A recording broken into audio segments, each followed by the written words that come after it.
नमस्कार दोस्तों, आपका स्वागत है अपनी YouTube चैनल PFP में। आज हम इन्फो एज के बारे में चर्चा करने वाले हैं। स्टॉक अपने ऑल टाइम हाई से 40% क्रैश हो गया है, भारी गिरावट देखने को मिली है। मार्केट में भी रिकवरी आ चुकी है, लेकिन यह है कि रिकवरी आने का नाम नहीं ले रही है। तो ऐसे सिचुएशन में एज ए रिटेल इन्वेस्टर हमारी स्ट्रैटेजी क्या होनी चाहिए, इसके बारे में आज हम चर्चा करने वाले हैं। सबसे पहले वो रीजन जान लेते हैं कि इतनी गिरावट क्यों हो रही है। रीजन आपके सामने है, जोमेटो का चार्ट मैंने लगाया है। स्टॉक हमें 50% क्रैश होता हुआ नजर आया है। तो जोमेटो के गिरने की वजह से इन्फो एज क्यों गिर रहा है? क्योंकि इन्फो एज ने अच्छा खासा इन्वेस्टमेंट करके रखा है जोमेटो में। सिर्फ जोमेटो ही नहीं, पॉलिसी बाजार में भी इन्वेस्टमेंट करके रखा है। और पॉलिसी बाजार भी आप देख सकते हैं कितना ज्यादा नीचे आता हुआ नजर आया। 1400 के ऊपर चल रहा था और फिलहाल हमें 700 के आसपास चलता हुआ नजर आता है। तो यहां पर भी 50% की गिरावट हुई है। इन्फो एज को आप एक नॉर्मल कंपनी मत समझिए। इन्फो एज अपना कामकाज तो चलाती है, लेकिन बड़ा फंड वो कंपनीज में निवेश भी करती है, स्टार्टअप्स में निवेश करती है। तो वो एक पोर्टफोलियो ही है। अगर पोर्टफोलियो का एक दो स्टॉक ऑफ कोर्स ऊपर नीचे होगा तो इसकी भी वैल्यू आपको ऊपर नीचे होती हुई नजर आएगी। तो सेंटिमेंटल गिरावट दिखाई पड़ती है। ऐसा नहीं है कि कंपनी का कामकाज खराब हो गया है, कंपनी का रेवेन्यू कम हो गया है, कंपनी प्रॉफिट नहीं कर रही है, वो रीजन नहीं है। लेकिन जहां पर इन्वेस्टमेंट किया है अब वो अच्छा परफॉर्म नहीं कर रहे हैं, इसीलिए गिरावट देखने को मिल रही है। लेकिन मैं आपको बता दूं, ये सेंटिमेंटल गिरावट है, डरने की कोई जरूरत नहीं है। क्योंकि जोमेटो में जो स्टेक खरीदा था, 5 करोड़ से भी कम का इन्वेस्टमेंट किया था और तकरीबन 18% का स्टेक खरीद लिया था। तो अभी तो वो बहुत ज्यादा रिटर्न्स ऑलरेडी बना चुके हैं। तो यहां पर उन्होंने जो 2% का स्टेक बेचा था जोमेटो के आईपीओ टाइम पे, वहां पर भी ऑलरेडी बहुत पैसा बन चुका है। उनका जो इन्वेस्टमेंट है वो तो कब का रिकवर हो चुका है। तो जो गिरावट हमें देखने को मिल रही है वो बहुत ज्यादा सेंटिमेंटल है, फंडामेंटल दिखाई नहीं पड़ती है। तो अब फंडामेंटल्स के बारे में चर्चा करते हैं। प्रोडक्ट वाइज रेवेन्यू ब्रेकअप के बारे में बात करें तो रिक्रूटमेंट सॉल्यूशन से 74.5% का रेवेन्यू आता है। 99 एकर्स फॉर रियल एस्टेट से 13.3% और अदर से 12.2%। लोकेशन वाइज ब्रेकअप के बारे में बात करें तो इंडिया से 93% का रेवेन्यू आता है और रेस्ट ऑफ द वर्ल्ड से 7% का। नंबर ऑफ यूनिक कस्टमर्स के बारे में बात करें जो कि naukri.com में दिखाई पड़ते हैं, तो एज ऑफ दिसंबर 2021 68.96 थाउजेंड है। तो ऑफ कोर्स बहुत अच्छा नंबर है। नंबर ऑफ रेज्यूमेज आप देख सकते हैं 80 मिलियंस है और ये आपको कंटिन्यूअसली बढ़ते हुए नजर आए हैं। एवरेज रेवेन्यू पर यूजर के बारे में बात करें तो 76,000 रुपीज है। ये डेटा FY21 का है, मार्च 2021 का डेटा है और ये भी आपको ओवरऑल ऊपर जाता हुआ ही नजर आता है। तो नंबर ऑफ यूजर्स भी बढ़ रहे हैं और ARPU भी बढ़ रहा है। तो ओवरऑल बिजनेस इनका अच्छा परफॉर्म कर रहा है।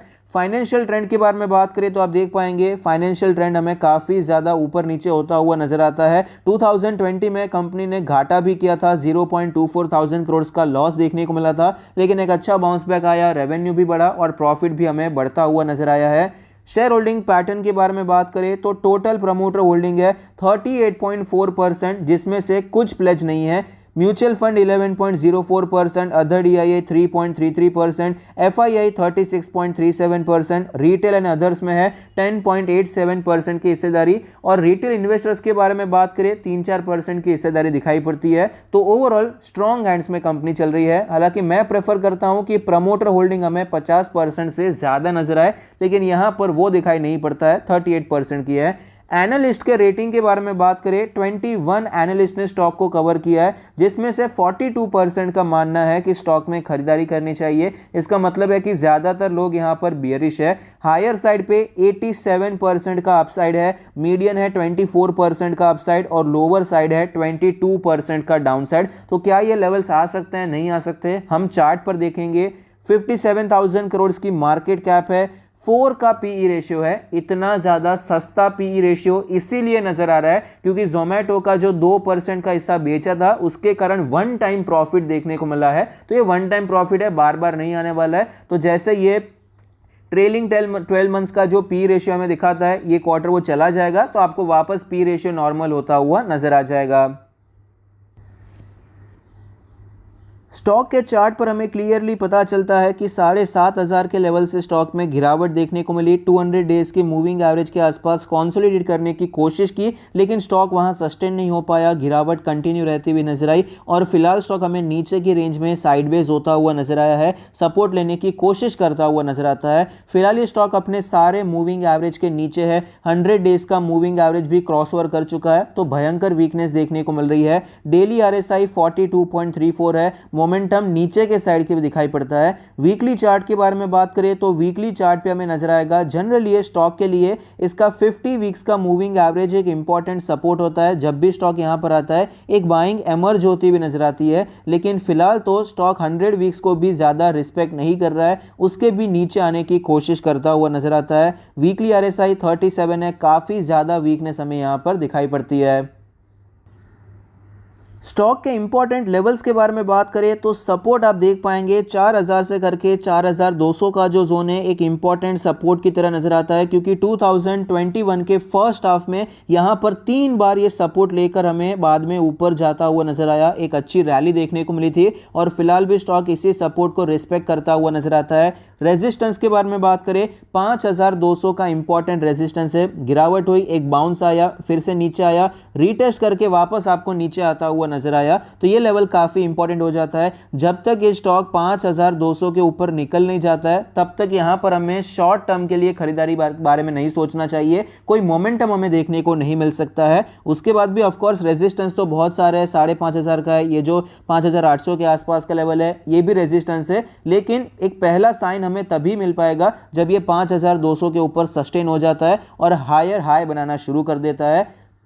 तो फिलहाल यहां पर करना क्या चाहिए, मिड टर्म के लिए अगर बात करें, शॉर्ट टर्म के लिए तो वीक है, अवॉइड करना चाहिए। मिड टर्म के लिए आप खरीदारी के बारे में सोच सकते हैं। क्लियरली स्टॉक में वीकनेस है, उसमें कोई डाउट नहीं है, लेकिन छोटी क्वांटिटी के साथ हम यहां पर एंटर कर सकते हैं क्योंकि रिस्क रिवॉर्ड रेशियो हमारे फेवर में। मैं आपको मंथली चार्ट पे एक चीज दिखाना चाहूंगा, जब से स्टॉक में गिरावट हुई है एक भी ग्रीन कैंडल देखने को नहीं मिली है, मंथली चार्ट पे कंटिन्यूअसली आपको वीकनेस ही नजर आती है। तो इतनी बड़ी वीकनेस के बाद एकाधक यहां पर सपोर्ट लेकर वापस ऊपर जाना ऑलमोस्ट कंपलसरी जैसा हो जाता है। इसकी प्रोबेबिलिटी बहुत हाई होती है, 90-95% के चांसेस हैं कि यहां पर एक स्ट्रॉन्ग बुलिश कैंडल हमें देखने को मिल सकता है और वापस स्टॉक हमें ऊपर जाता हुआ नजर आ सकता है। तो इस हिसाब से रिस्क रिवॉर्ड रेशियो हमारे फेवर में है। यहां पर हम स्टॉप लॉस लगा सकते हैं, तकरीबन 4000 के नीचे लगाना है तो 3950 का हम स्टॉप लॉस लगा सकते हैं। छोटी क्वांटिटी लेनी है, बहुत बड़ी क्वांटिटी में यहां पर अभी फिलहाल इन्वेस्ट नहीं करना चाहिए क्योंकि स्टॉक में वीकनेस है, उसमें कोई डाउट नहीं है। तो 3950 के स्टॉप लॉस के साथ छोटी क्वांटिटी के साथ हम एंटर करने के बारे में सोच सकते हैं।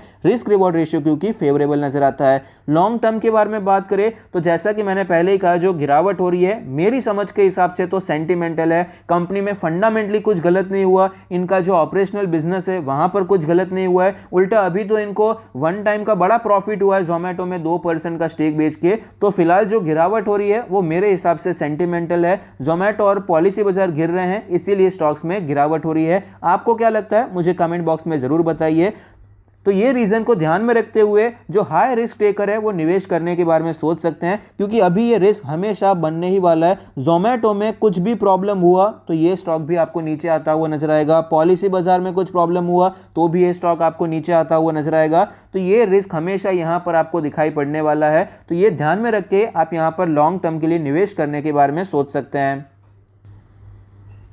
अब एनालिस्ट के लेवल्स के बारे में बात करें तो जो हायर साइड का एनालिस्ट का टारगेट चल रहा था वो तो मेरे हिसाब से नहीं आएगा। ये सारे टारगेट 1 साल के होते हैं, तो मैं भी 1 साल के हिसाब से बात कर रहा हूं। नेक्स्ट 1 ईयर के बारे में बात करें, ये तो जनरली आगे का भी ये काफी समय से टारगेट दिया है, तो ऑलरेडी 6 महीने तो निकल चुके हैं, नेक्स्ट 6 महीने की बात हो रही है। लेकिन अब करंट मार्केट प्राइस से 1 साल बाद भी अगर बात करें तो जो हायर साइड का टारगेट था 8000 के ऊपर का, वो मेरे हिसाब से हमें अचीव होता हुआ नजर नहीं आ सकता, क्योंकि मल्टीपल रेजिस्टेंस हमें यहां पर दिखाई पड़ते हैं। एक एक को पार करने में इजीली 3 महीने निकल सकते हैं। इसीलिए मेरा मानना है कि यहां पर 1 साल में तो वो टारगेट नहीं आ सकता है।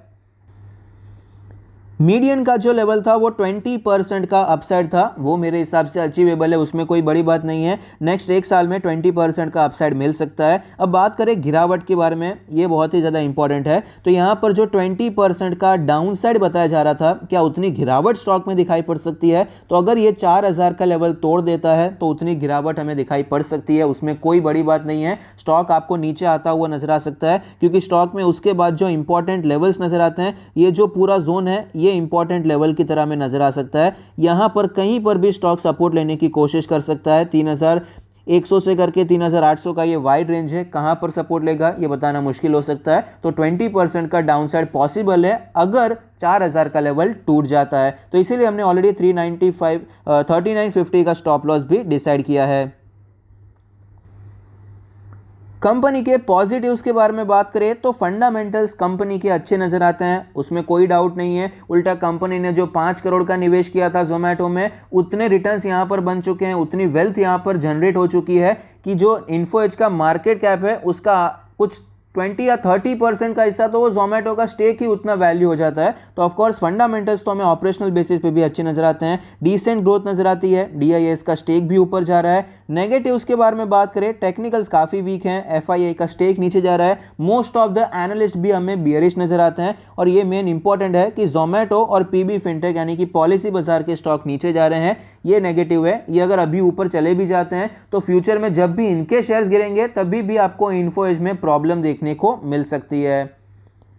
तो ऐसी सिचुएशन में करना क्या चाहिए? शॉर्ट टर्म के लिए तो वीक है, अवॉइड करना चाहिए। मिड टर्म के लिए खरीद सकते हैं, लेकिन बहुत ज़्यादा बड़ी पोजीशन नहीं बनानी चाहिए, क्योंकि ओवरऑल ट्रेंड नेगेटिव में चल रहा है। तो आप छोटी क्वांटिटी के साथ एंटर कर सकते हैं, ऊपर जाता है थोड़ी क्वांटिटी बढ़ा सकते हैं, लेकिन फिलहाल के लिए छोटी क्वांटिटी के साथ 3950 के स्टॉप लॉस के साथ एंटर किया जा सकता है। और लॉन्ग टर्म के लिए खरीदारी करना चाहें तो करने के बारे में सोच सकते हैं, और स्टॉप लॉस के साथ करना चाहें तो भी कोई प्रॉब्लम नहीं है। 3950 का स्टॉप लॉस भी इस्तेमाल कर सकते हैं, उसमें भी मुझे कोई इशू नजर नहीं आता है। जनरली जब भी हम निवेश करते हैं तो वहां पर प्राइस पे कोई स्टॉप लॉस नहीं लिया जाता, फंडामेंटल्स पे लिया जाता है कि फंडामेंटल खराब हो जाएंगे तो एग्जिट कर जाएंगे। लेकिन फिलहाल जिस प्रकार का प्राइस चल रहा है, टेक्निकल्स का इस्तेमाल करने में कोई गलत बात नहीं है। करना चाहे लॉन्ग टर्म के लिए निवेश तो भी 3950 का स्टॉप लॉस लेकर भी किया जा सकता है।